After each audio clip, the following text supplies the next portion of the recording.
Session 7 describes the front doors of healthcare, and as you recall, first contact is one of the essential parts of primary care according to the scholars. We review direct consumer medicine and its impact on patient behavior as consumers of care and reflect on our experiences with search and AI as it's rapidly evolving over time. Where do people go when they first need medical services? In this diagram here, it's kind of a joke amongst doctors that for anything else, people will go to a professional. Legal problem, go to a lawyer. Need a house built, find an architect. If you need your car fixed, go to a mechanic. But when people think about their health problems, they'll go anywhere but the doctor first. The internet, talk to neighbors and friends, take a bunch of supplements, believe whatever they see on TV or the newspapers, and sometimes even borrow their friends or family's medications before they go to the doctor. That gets to the first front door, which is the traditional medical system setting. And this is across all the different primary care settings that we talked about before, whether it be clinic, the urgent care, or ER. But essentially, a patient develops a problem and then they go engage the medical system. More recently, there have been the emergence of direct to consumer products where the patient will hire this company to do a job rather than go to a place to solve a problem. One major example is Roe, being one of the earlier and more prominent companies. They started out with erectile dysfunction. And of course, while there is plenty of organically caused erectile dysfunction, there's a lot more college kids who really just want Viagra. And the way this market works is actually interesting because they go after this low hanging fruit of what people want and they maximize the protocol for that single issue. Largely, people are calling these point solutions. And what's interesting about this as a front door is one thing that Zachariah Raitano, who's the founder and CEO of Row, has talked about is generating brand recognition. Row, since they were Roman with their initial erectile dysfunction product, has gone on to do multiple other things, including stopping hair loss or regrowing hair, smoking cessation, weight loss treatment, and when people have one issue, for example, erectile dysfunction, and develop another issue, hair loss, they go back to Row, knowing that Row has helped them before. It was an easy service, and they want to go back again. And what's interesting about this is by giving people what they want, they are going to the brand. And there was some chatter, and I'm not sure if Row is actually doing this, but by giving or by having people pay for what they want, you can then give them what they need. And what I mean by that is these people, let's say some guy in his upper 40s to 50s, losing his hair, goes to Roe for erectile dysfunction and hair loss, and his age can then trigger something in the Roe system that says, hey, you're due for a colonoscopy. Has anyone talked to you about this? And if this middle-aged guy has not seen anyone else in the healthcare system, this is a great way to do some of the preventative care at the point of the patient getting the one thing that they were looking for. The other interesting thing about these direct to consumer companies is they are engaging patients who otherwise would not engage the health system. Prior to just typing in erectile dysfunction and talking to a virtual doc, the way to get Viagra, Cialis, or any of that was to go to one of the traditional brick and mortar healthcare system settings and go through the whole intake process, deal with the copay deductible, talk to a doctor in person about something very sensitive and potentially embarrassing. A lot of these people probably wouldn't have even gone anywhere and just dealt with it or waited until it became worse before engaging the healthcare system. And so it's just interesting how these companies increase the pull of population. Special mention to some of the mental health companies in this space, Cerebral and Dun.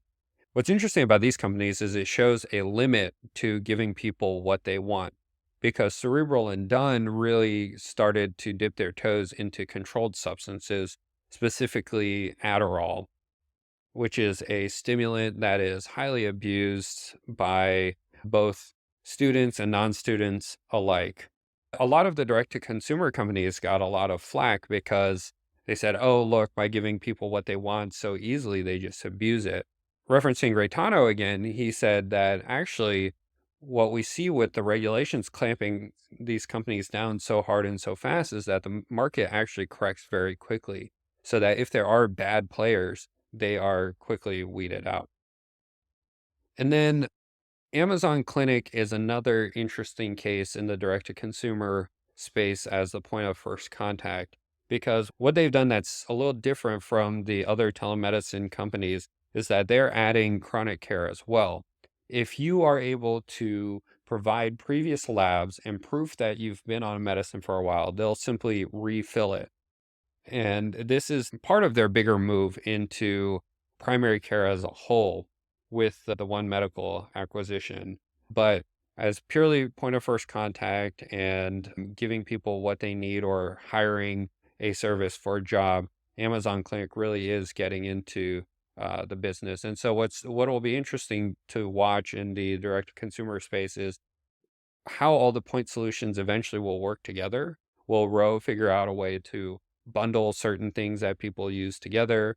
Will these companies that give people what they want start including and pushing for things they need? And these are big questions as front doors to not even necessarily healthcare services as much as medical prescriptions.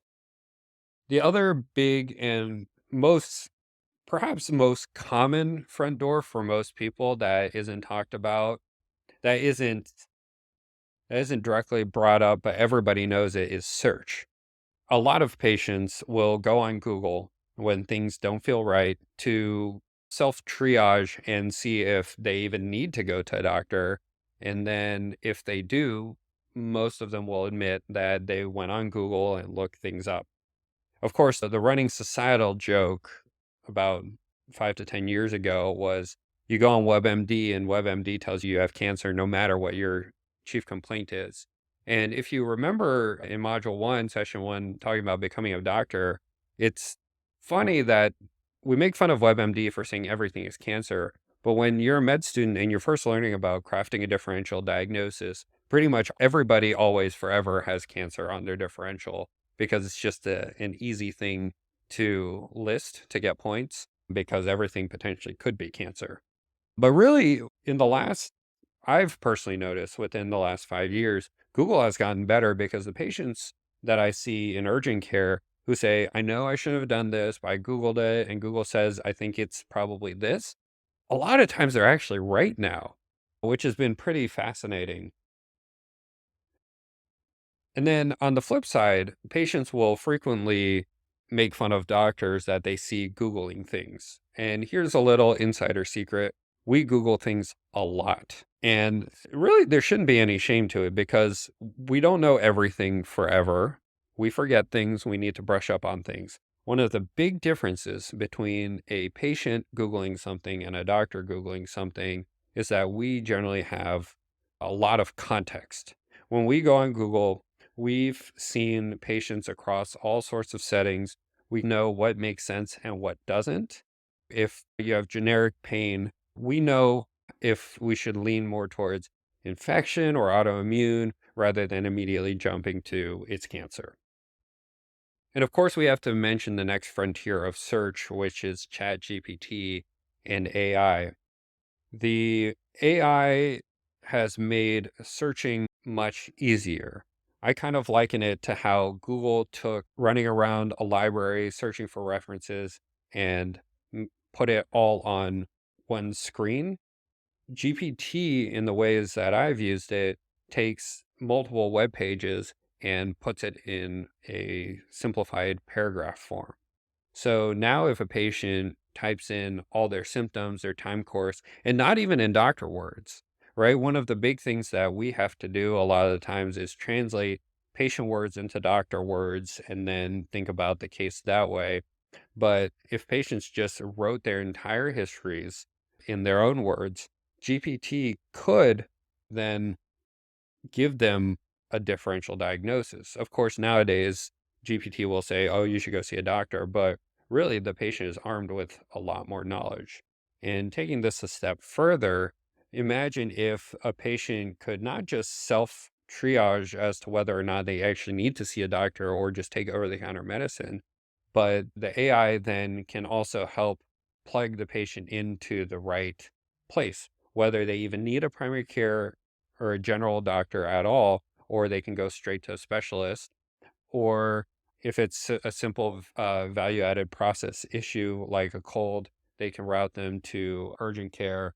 And so, this idea of a digital PCP is very much one that could be a potential to where the front door to the healthcare system is an app or an AI system rather than any sort of service or clinic setting at all. In summary, the traditional brick and mortar medical system is still predominant, but there are direct to consumer companies emerging where people would rather engage that than the traditional health system. And then, of course, search. And as search gets better and becomes AI, however it becomes termed in the future, that potentially could replace both actually the direct to consumer and traditional models in helping patients get to where they ultimately need to be. To summarize, we learned about the rapidly evolving landscape of direct to consumer care from a high level.